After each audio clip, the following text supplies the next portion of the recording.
Hi, my name's Shawn Shaler. That's my friend Chris Ford, aka the Objective Geek of all manner of social media fame. Welcome to Avatar. Raise the roof if you want. That's fine. That's welcome here. We welcome all raising of whatever structures you want to raise, and welcome to Avatar: The Last Podcasters. Today we're gonna talk about my favorite villain and my favorite season of my favorite show. One of those things is true. And his name's Unalaq. We're going to fix Unalaq. We're going to solve some of Unalaq's problems. When I thought about this episode, I admit I had a harder time finding ways to fix him than I thought I would. But before we get, I thought it was because I don't enjoy him, and I was like, oh, it's going to be easy. And it's like, no, it really wasn't that easy. But he's maybe better than I give him credit for. But we'll talk about that in a minute. First, Chris, how are you? What have you been up to? I've been good. I've been fine. I realized that I get more migraines recently, and that's the only thing. Other than that, I am perfectly fine and good. Somewhat related to last week, I haven't picked up the next book in that series, but I have read the audiobook, if you will. Some more of a dramatization. I do think it's gotten better, and granted, there's still these cringe moments, but it's little less romantic-y because they're kind of split and getting more into like political intrigue, a little not political intrigue, but just like don't know who to trust and stuff like that. So I'm reading that audiobook. That immediately screams Chris. And other than that, nothing much. Are you a migraines, like nauseated? Migraines tends to be... Oh, yeah. Like since I was a kid, like when I get a migraine, I will throw up. And yeah, but then once I throw up though, like within 30 minutes, the migraine's gone. So really, it's just your brain insisting that you get something out of your stomach. Like, you shouldn't have ate that Long John Silver's, Chris. I'm going to piss you off until you get rid of it. I looked it up. It has nothing to do... I don't know what it... I think the science behind it isn't clear and stuff. But literally, ever since I was a kid, like, And I thought it was normal to be like, oh, people get headaches, and then they get stomach issues, and then they vomit. And then later in life, I looked up and like, no, that's not that normal. People don't typically get stomach issues with a headache. I have very, very rarely, thankfully. But for some reason, I don't know why, I just have this vivid memory of I was so excited to play BioShock Infinite. I was in the Topeka house, and I got it because I was just excited. I like the setting. I couldn't play the previous ones because they're underwater, and that's terrifying. But I liked the setting of Infinite. It's up in the sky. It looked cool. And I was playing it, and it just like a quick onset migraine, like a horrible headache, like sides of my vision just go black and blurry, and then I had to throw up a couple times. And now I just don't ever want to play that game again. It's like when you get sick at a restaurant and you can't. Yeah. And I'm so sad because but to this day I've never gone back and touched any more of BioShock Infinite, and I feel bad. It's not like that gave me the migraine. Just a weird mental association. Super rare. I never get for me, thankfully. Yeah, I never get vision issues at all. I never have that.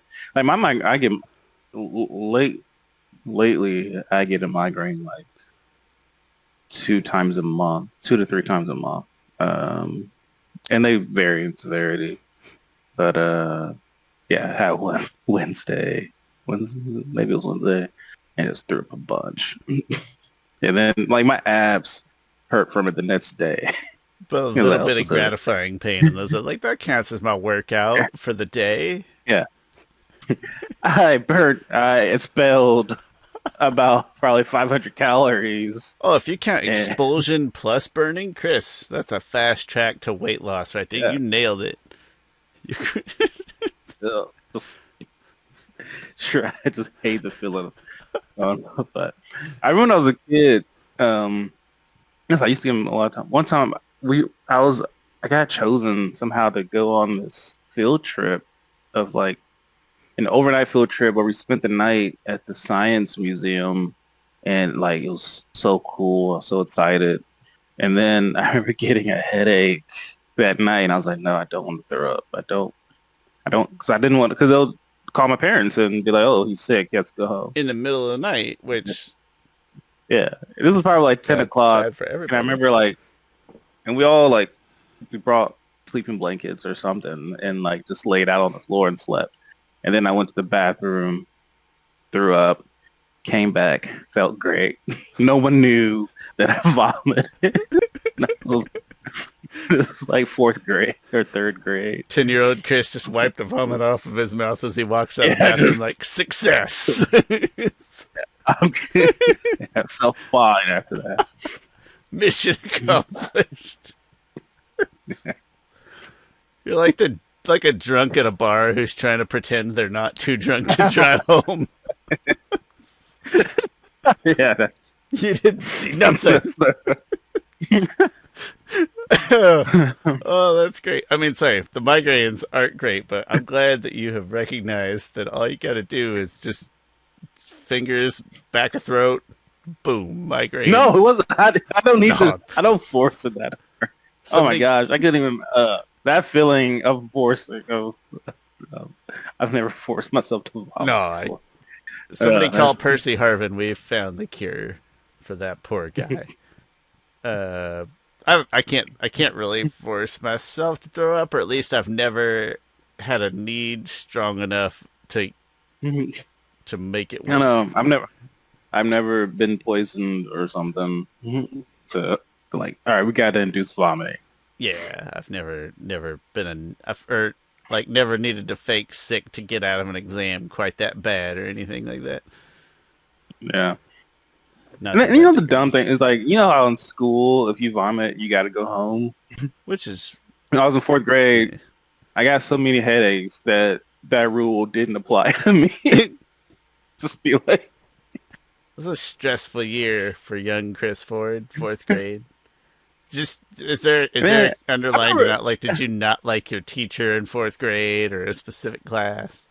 No, I was great in fourth grade. Very model student. Fantastic. In retrospect, it's funny. Oh, it's not funny, but like I remember this kid in the class. I really wonder what he's up to. In retrospect, I'm sure he was on the spectrum. It was just. We didn't believe in the spectrum back then, but I'm sure he was. And he was. It's not that he wasn't bullied at all, but he was in more special classes or whatever, and he would always fart in class, and so even he would be like, "You're the vomit boy." I wasn't. It was kind of like, wait, even you're calling me the vomit boy or something? But I just watched. He was the fart boy. I just watched the episode of Futurama which, by the way, love that show. Probably my favorite show right now, at least. But I just watched the episode where the blind kid is making fun of Leela because she only has one eye. He's blind. Oh, it's fantastic. Oh.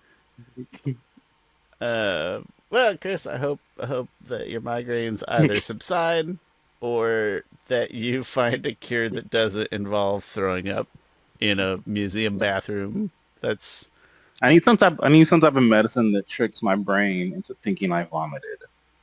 Or you just need to go to like Long John Silver's or somewhere like that that's going to guarantee you a good. I've got a vendetta against Long John Silver's because my parents loved it and I hated it. I hated it so much. Oh man, they have good hush puppies. First of all, there's no such thing as a good hush puppy, and I just want to make that very clear. Hush puppies are bad. No, it's like cornbread. It's like bad cornbread, though. Like this, it was bad, and they're like, "Well, what if we fry it, and that'll make people think it's good?" And I mean, I guess let's try it. we got a Long John Silver's in Pratt, Kansas, and my family was so excited, and I was excited first because it's really small, and then I went there and I was like, "This is not why was everybody excited? What is this?" They had, That might have been the high-end restaurant in in a Pratt, small Kansas, it little. might have been. Uh, and the toys in the Happy Meals or whatever their version was were always bad, and the fries tasted like fish oil, and the chicken tasted like That fish. is all true. All Which, if you like fish, is great. Is great. true. My people would always like ask me too, Shawn, you're Catholic, what do you eat during that? Like, first of all, it's just Fridays. Second of all, cereal. Don't be stupid. Third of all, mac and cheese. Again, don't be stupid. It's not like there's not. Anyway, um, well, not the chest yet, but Chris, this week I've been watching Futurama. It's great, and now I'm thinking about my favorite fast food restaurants. But also, we put Kim. The little we talked about the little wheelie walker things, right? You sit him in there and then kind of walk around. It's got wheels. And he's starting to like use that, and he like goes the right direction, and it's funny to see him see something and go toward it. But that means we did have to start taking all dangerous things off of low reachable places. Like the couple of bottles of booze that we have on a shelf down here, those had to go. Random things that you just don't think of that are dangerous until he's walking toward them, and you're like, "That's not good. That's not going to end well." But that's been fun. But anyway, Chris, let's fix Unalaq. Let's make Unalaq better. Let's in turn hopefully make season 2 better also by proxy. For full disclosure, I love season 2. So my goal wasn't necessarily to make season 2 better, but yeah, Just by proxy. yes. I I feel like doing a political smear campaign is like Chris likes season 2, but he also likes hush puppies. Can he be trusted? Uh, Um, let's get started though. Let's get started. all right, so I think I was thinking the epiphany I had about this, which has always been known. We've all out of all the villains, even sub villains, Unalaq is one of the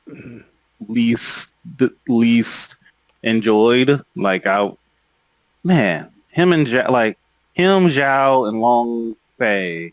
Although Unalaq is a bigger villain, so really you're probably comparing Unalaq to like all of Korra's main villains. Yeah, and I think Zuko it's and unfair to Azula compare and him to Ozai.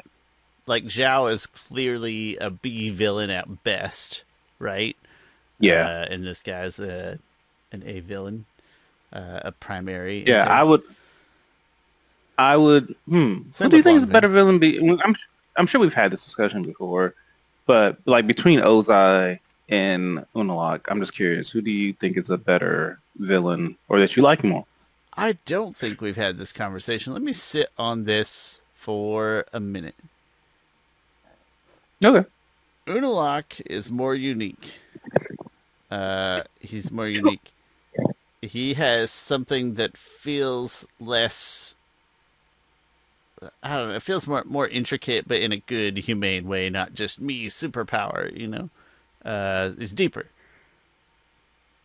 Ozai is more memorable. Ozai as the sort of foil to Zuko's character arc plays such a big role. Yeah. I think that makes him more memorable. Right? We care Yeah, more absolutely. about Ozai as a bad guy, I think.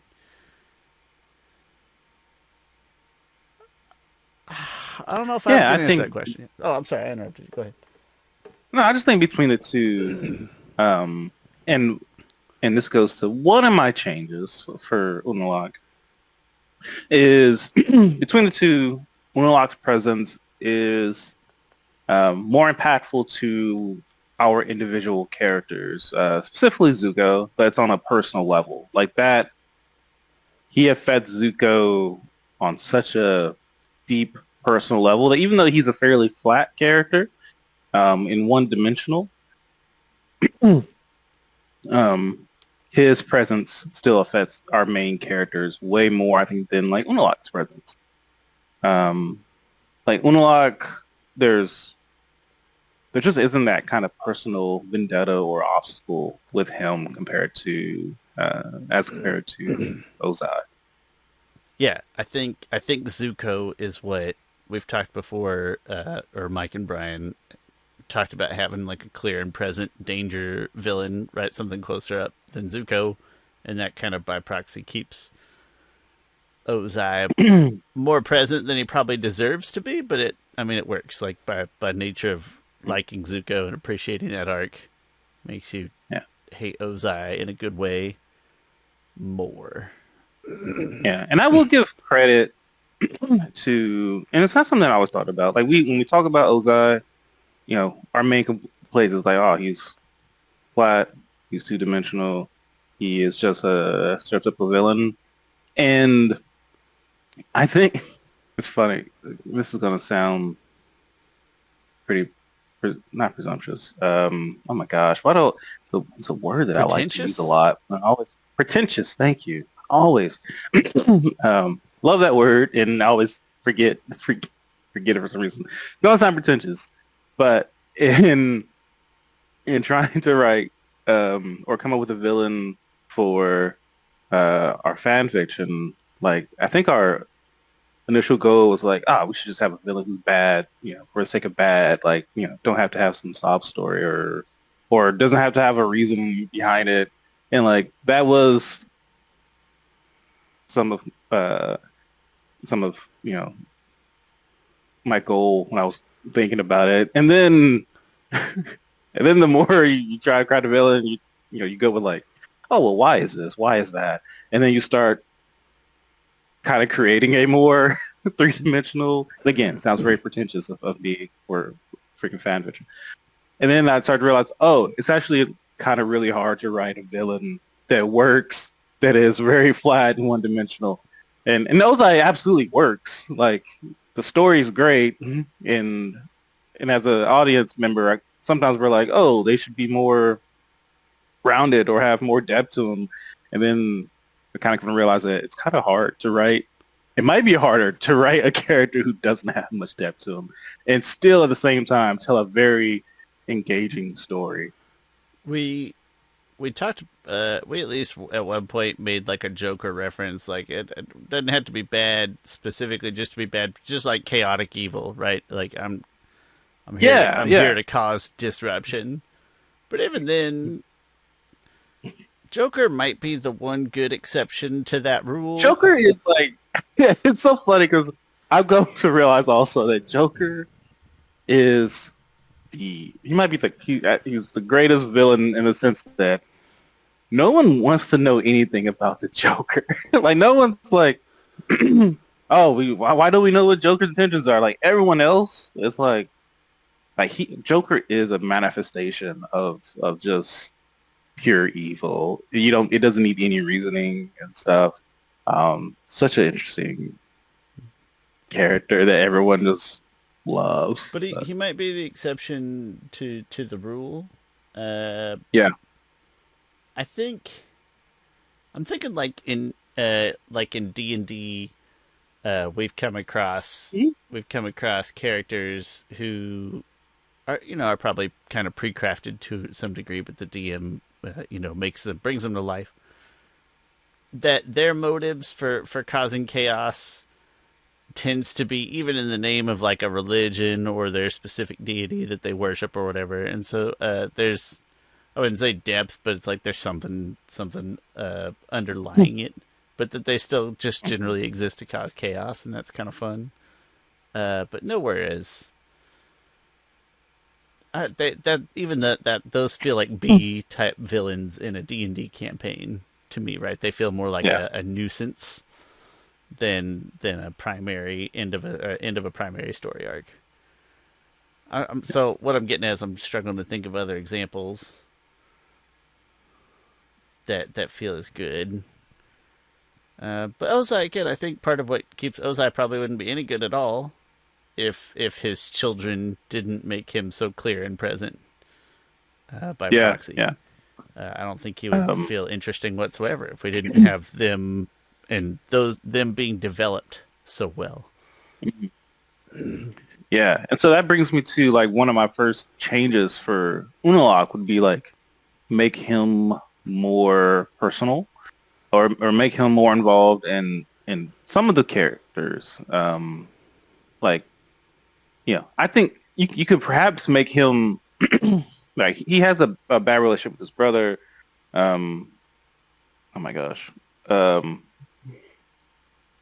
why am I blanking on Korra's father's name? Tonra? There's Tonarok. Thank you. His relationship with Tonarok has always been strained. Like, what if you make his relationship? Like, what if they have a good relationship? Like, how does that betrayal feel when, how does that feel when he turns that heel turn and stuff to Tonarok? Maybe Korra likes her uncle. Maybe she's like went to visit him one time and stuff. She has good memories of him, and maybe that makes that betrayal feel even more harsher and deeper.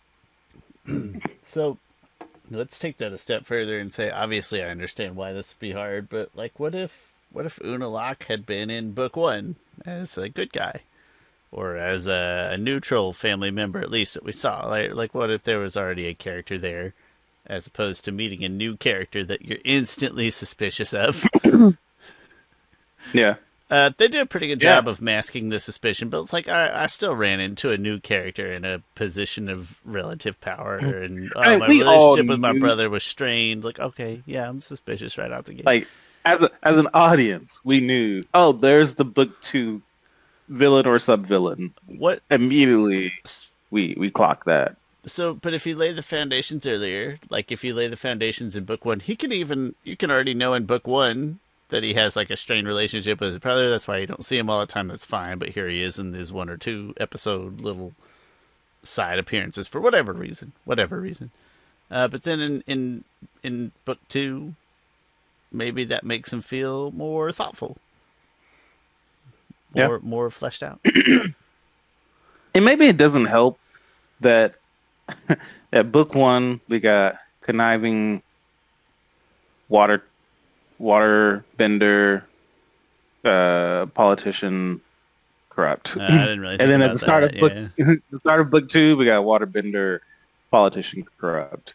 And it's like, okay, well, you show me like that, and that makes it even less surprising. So we present him as not corrupt, just because he clearly is a politician corrupt. Like, if we present him as like loving uncle first, or close uncle / brother first, and then that, I don't know, it turns off that alarm for us. Yeah, which again, easier said than done the way that they made these seasons. Absolutely. But in hindsight, if you were gonna say remake the series live action, the whole thing, plant those seeds a little earlier. Yeah. And I mean, in his own way, he did genuinely care for Korra, in a bad way. I don't think he cared for Korra at all. He was. I mean, he didn't care for his own kids. Well, that's another thing. Make him actually like his kids. Like, that also makes him a little more personal. Like, bring up his wife. Maybe his wife is gone. Bring that up. Let that be some type of sprinkle in some actual humanity in there, even if he gets over that hump in the way that like Kuvira does with Batar, right? But at least present that fleeting moment of, am I about to kill my kids right now, or am I about to kill Korra right now? Like just for a minute, let that. That's the thing. Yeah, process cross. Main thing. I think you hit the nail on the head with that one word of humanity, and that's, I think, what was essentially one of the biggest things that was essentially missing. Okay, so we've established a slightly better lore, a slightly better foundation for our villain, for Unalaq. Does anything change in his methods? Do you change anything about his actual? You know what, his rise or progress? I I think his actual methods are. I have no real issue with that. Him being like, him being a spirit bender. I think that's all good and stuff like that. I think him working with um, uh, Wang Xingtong, and then him, eventually working with Unavatu, not Unavatu, Vatu is all fine. I think even him turning into the Dark Avatar, to me, is fine. I don't have. I have problems, as many times mentioned, with the larger concept of these goings on, but I don't know if I have any issue with the way that like he went about it, or now, especially now that we've maybe polished off some of those other things. Uh, that might make his rationale for doing this more interesting or more engaging if it feels a little more thoughtful also, but I don't know if I have any concerns with what he with his actions toward his goal. Hmm. Not more than, like I said, that I've expressed with the season 2 at large anyway. Yeah. Before I get into my next point, do you have anything? I mean, we can go point for point, or you can just No, keep rolling. natural government. Okay. I think so. Like you mentioned, humanity. That's really the big thing. But once we give him that, I think that character, that once we add that humanity into it, I think really you could make the whole story of season 2 about, like, season 2 is called Spirits, and I think really you could change it to be about humanity. Not change the title to Spirits, but that is the backdrop of it is humanity versus spiritualism. Like, when do you lose one? So if we add more humanity to him up front, give him a give him a little more connection to some of the characters like Korra, like Tonraq, like Desna and Eska, and his story is really is about him losing his humanity, right? I think you do add in some type of. I think you have to add in some backstory of him, like why does he hate humanity? Well, Clearly he does. Go ahead. Just before I forget too, that's such a nice tie-in to like being a counter avatar to being an anti-avatar is like not striking the balance. Yes. It's what a nice, Yeah. what a nice knot. Yeah. So I think if we give him a backstory trigger, and I don't want to fridge a wife because it happens too often. It's hard to. It's hard to. Sometimes it's hard not to. It feels like the easy. That's like the low hanging fruit. In this. It is, yeah. Hey, maybe he lost a child or something. Lost child. Or, that sounds even worse. Let me think. Here. I'm always trying to kill someone.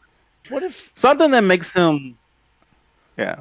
What if he has a little like Boomy to the extreme, like he was always the other brother.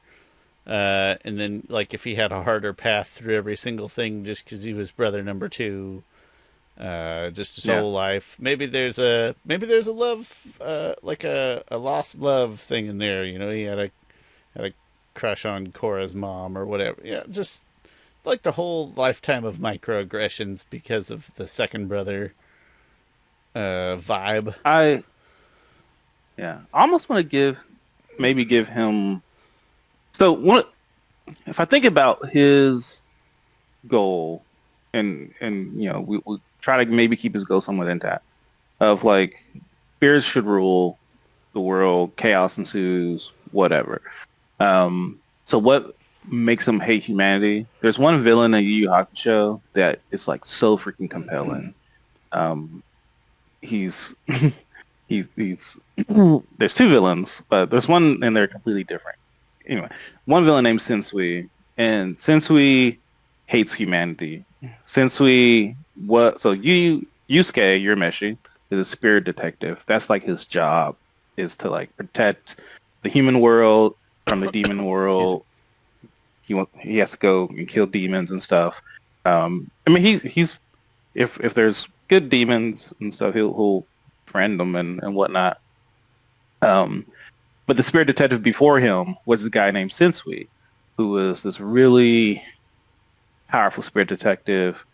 And then he ended up finding this tape called Chapter Black, and it's this videotape of like humans doing the worst things to demons, and or just throughout history, right? So he's like humanity is a cancer that I gotta kill because he's seen the worst of humanity. Um, you go that route that he's seen something. If you pick it up from Amon's theology, Amon was like, we got to get rid of bending because bending is the source of all past wars and stuff. While Unalaq can be like, it's not bending, it's Let's humanity take it a that step is the worst further of and it. get rid of all of them. Yeah. So if we give him that goal, because he doesn't even have that goal really of like, we have to like, no one ever asks like, hey, why do you like his actions will lead to killing. And I get that it's a Y7 show, and so deal with that. But his goal is to essentially wipe out humans because Unalaq would, because Vatu would win. But no one ever asks like, hey, why do you like kill all of humanity? And so I think if you even put that goal up front and then give him a reason for hating humanity, it at least clarifies why he wants to do what he wants to do. I'm going to suggest that in a non Y7 show that we could come up with something very compelling that he could have seen to develop what you're talking about right now and to again kind of escalate over Amon. I'm going to say that it's going to be hard to pull that off in a Y7 show, but I'm not going to restrict us to that, Chris. We got to... I mean, he could go to Washington's. He could go to Washington Spirit Library, and just show visually all the things, like flashbacks of things he's learned and gone through history, and being like, he sees all the wars and past and stuff. It'll have to be very vague, and I can live with that here. But like, yeah, which okay, that's fine. I like the idea of Washington's library being involved in terms of just like finding the Harry Potter restricted section there full of horrible shit. Yeah. That's... Oh man, and also if we can make Washington a bigger part of the show, like he was somewhat of he wasn't a side, he was a villain of the week, really. Yeah. In the Avatar: Last Airbender, but he has so much potential to star in his own horror movie, just by himself. Yeah. He's terrifying. Oh, absolutely. Yeah. Horrifying. I like it. I think we can inform him a little better. I think we can motivate him a little. That sounds backwards, right? But we can motivate him to be a meaner, better villain. I've just off the top of my head, I've thought of one additional. This is like a minor detail. I don't know how you'd pull it off. You mentioned earlier it stinks a little bit that we're talking like corrupt waterbending politician.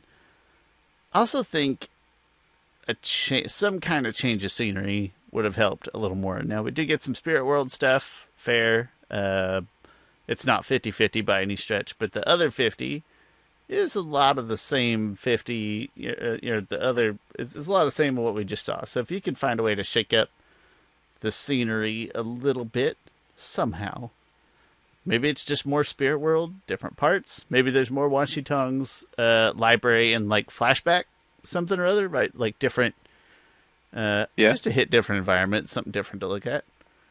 I'm going to call that a minor detail, but something that I would try to prop him up a little better with. Yeah. What makes him gallivant across the world that we would get to see? I'd find that thing.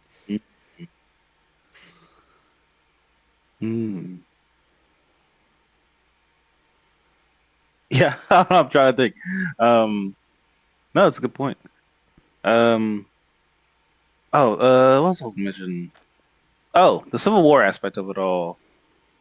Because he starts that Civil War. Yeah, this is the part where I don't know how to fit it as much. But the Civil War, they bring it up and it kind of becomes an afterthought. And maybe you get into the like, oh, he's stoking the fires, or I don't know, make the Civil War I don't know how to fix it, but just make it more interesting. Yeah, yeah. Put more motive underneath that and his interaction with it, right? Maybe that's Yeah. like, well, I could let humanity weaken itself first, or like, look, I'm going to Make, show you that yeah, how or awful humans can be to each other. yes. Like he's almost pitting them. He's almost like they go, they have the Civil War just because he wants the war to happen. But he could be like, look, this is just a microcosm of everything. Like these people are sister tribes, and yet they're going to war with each other over whatever thing we insert here into it that he has somewhat implanted, just as like a test subject to show Korra, like, listen, these people are, and again, it's a Y7 show. You can't really show them like hurting. I mean, you can show them battling and stuff, and then dire strains and blood, not blood, but just bandages and stuff. You can mention losses without showing it. And so, yeah, the Civil War could be a more of a microcosm of humanity's ugliness. That humanity's always at war with each other, brother fighting brother and stuff. And, like, it just has to be That's guilt. a little Joker like too, of like, look and see what I can make people do to Oh, each other. You yeah. know, like he is doing Yeah. it on purpose, but just to show that, like, see how little it takes for humans to just Yeah. kill each other. Yeah. So that, that puts Korra in a sense of like she has to prove humanity's worth. It's funny because in the Dark Knight, Batman actually loses like multiple ways in the Dark Knight because the people on the boat, sure they didn't blow up the other boat, but they did vote to blow up the other boat and they were all somewhat presumed innocent, or they haven't been tried yet. And so if you're in the United States, you're innocent until proven guilty. Um, sorry, I'm about to make a joke. I was gonna say, are you gonna put like quotes around that, or Yeah. Those are the ideals we strive for. Um, um, yeah, so then, it goes back and forth to be like, to perhaps inspire or to show truly what does it mean to be a human. Because that's also part of Korra's character arc. Like Korra's character arc is this powerful spirit becoming more human, and while Aang's is like this human trying to become a more powerful spirit. Um, so yeah, it could add more agency to Korra's character as well. Granted, she will end up killing her uncle, but at that point, Unalaq is Unavatu, right? I think we can make Vatu more so like you can make Vatu and Watching Tong being more of the manipulators, while manipulating Unalaq's humanity I always felt and kind like of leading him down this path. I always feel like Vatu should have played less of like the compromisee role. I don't know if I've ever had a good thought process for it, like a good solution for it, but it felt like an equal partnership almost, which is not doesn't make a whole lot of Yeah, sense. yeah, yeah. So I You're like the right. idea Yeah, of like, hey, somehow or other, maybe Vatu planted these seeds or helped stoke that fire a little bit. Like, yeah, Unalaq thinks it's all his idea, but the real mastermind somehow or other, somehow was yeah, Vatu. Um, yeah. We never got to that point. Like when they merge, like in that story, when they merge, it's like yes, we are equally in here until Unalaq is like, no, like Unalaq takes. I'm sorry. When they merge, Unalaq is in his head thinking like we are equally in control here, and then Vatu is like, you fool, and then he manipulates it even more and turning into that gigantic Vatu thing, while like Korra or Juan and Rava is more of a equal partnership type of deal, the best of humanity and spirits. yeah, I think. Oh yeah, I had a train of thought and that's gone. It wasn't a good train of thought. But no, I think just also maybe Vatu being a slightly improved villain would again also improve Unalaq or make him feel more human at some point or other. Add to his humanity, add to his depth. He wouldn't feel like a guy that kind of had all the answers already, and make him feel more humane to the viewers. Yeah. And I don't know, is that kind of the end of the line, right? We get through Unavatu and have crafted a more thoughtful antagonist. Yeah, I think so. I mean, I I do think he might be my least favorite main villain of them all. Yeah, and I think some of the things we added onto him makes him a little more intriguing or engaging. Yeah. Again, I had a harder time like poking holes in him specifically, but I tried really hard to separate things I didn't like about the whole season from making him a better villain. But I don't agree with that because I love season 2 and Hush Puppies. So who can you really trust here? Who I would love to see a poll on. I was like, do people not like Hush? This isn't like candy corn or something. I'm trying to decide. Yeah, like that's true. Nobody likes. Not that I like candy corn. I think candy corn is fine. It's like, listen, there's worse things than. I get it. It's waxy and stuff. But circus peanuts are the worst candy. That's nobody eats those things. Not is that what they're called? The foamy looking. Oh my gosh! Those are the worst. And I firmly believe my wife would disagree with me, but she's wrong. And I'd tell that to her face while she was asleep and unconscious that she's wrong. That Necco wafers are the second worst candy. Those things are atrocious. We're talking about candy corn being waxy. I'll ditch anything that feels chalky long before waxy. Like chalky, way worse than waxy.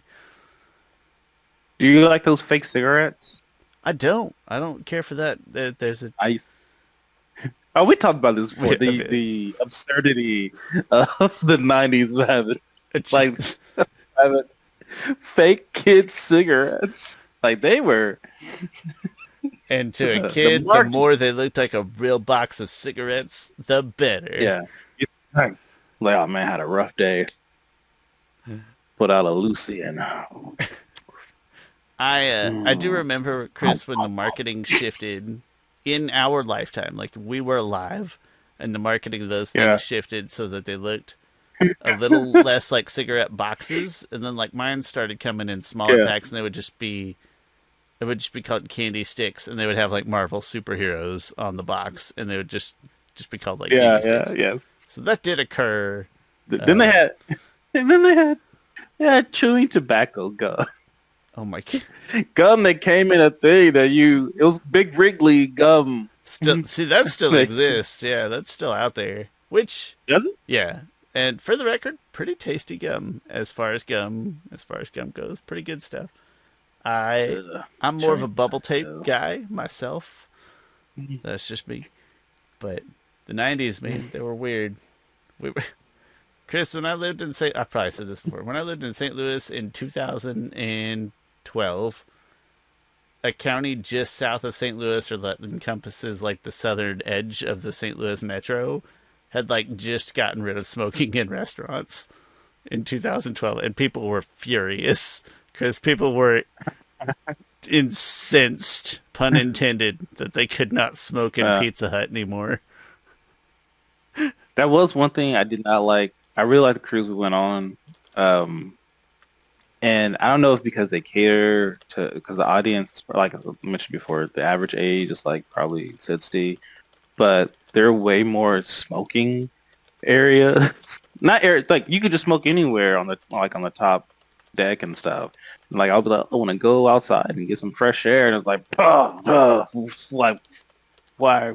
I mean, it wasn't that bad, but like compared to the cruise we went on before, which was Virgin Cruise, which that average customer is probably 40, right? Like there was like one area where it's like you can smoke here, and that was it. While this cruise was more wide opening. People, listen, don't smoke or use vape or tobacco products. But when older people get upset, younger people's like, well, they're vaping. That's just as bad. I'm like, yeah, it's just bad for them, but at least I don't have to deal with it. At least they keep their bad decisions to themselves. You know, I don't have to. So selfishly, I guess I'd pick vape if I had to. But Hate the smell of smoke so much. I'm not fond. I'm not fond. And like both of my, thankfully my parents didn't smoke, but like both my grandpas had like lung cancer and stuff. But it's still not like my parents ever condemned it, right? Like they'd be like, "Don't drink, underage. Don't do drugs. Those are bad." It's like I don't know if I ever got a "don't smoke cigarettes" talk. But whatever. I don't think I did either. I mean, neither one of my parents did anything. But I bet you surely you had a grandparent or two smoke, right? Almost certain. Nah, well, I didn't really have grandfathers. Okay. None of my, because my dad's dad died when he was like in his 40s. Okay. And then my mom's side, she has two guys who could be her. Yeah, we've discussed that before. One that we pretty sure was her dad or looks the most like her. He died before I was born. And the other one was a no-show. I met him like he's dead now. But that sounds bad. But I met him like twice, and yeah, and I don't I don't know anything else. Other than that, my grandmas didn't smoke. There's neither of those things would have been good, but I was trying to decide if it would be better, like what you said, or better if you had said, like, no, my grandpas both died of lung cancer before I was born. I was like, boom! That would be funny. Full circle. No, both my grandpas definitely had after effects of smoking. The one grandpa I never actually saw smoke a cigarette, like he had quit before I was born. But he did smoke a pipe all the time, as if that was somehow better. You know, it's like, well, I'm not smoking cigarettes right before he shoves a whole thing of tobacco into a pipe. It's more prestigious. Yeah, it's the classy man's cigarette. Yeah. Anyway, thanks for rolling off topic with us. Talk about cigarettes. You know what would make Unalaq a better villain is if he was smoking. That way we would know that he's bad. And a Y7 show. That's what gives away that he's the bad guy. Chris, don't you remember, you know, Skeletor and Cobra, they always just had cigarettes. You're like, that's the bad ones. That's there with the cigarettes. Yeah. Sorry, I'm done. All right, listen. Hi, my name's Shawn. That's Chris Ford, aka the Objective Geek. Thanks for watching Avatar: The Last Podcasters. We will be back next week to talk about an interesting theory Chris has, and also the Magic the Gathering cards will be available for pickup next Friday. So I'll have them in my hands. I won't open them. I won't open them until the time is right, but I'll be able to like hold them here and show them. That's exciting to me. But yeah, we'll see you next time.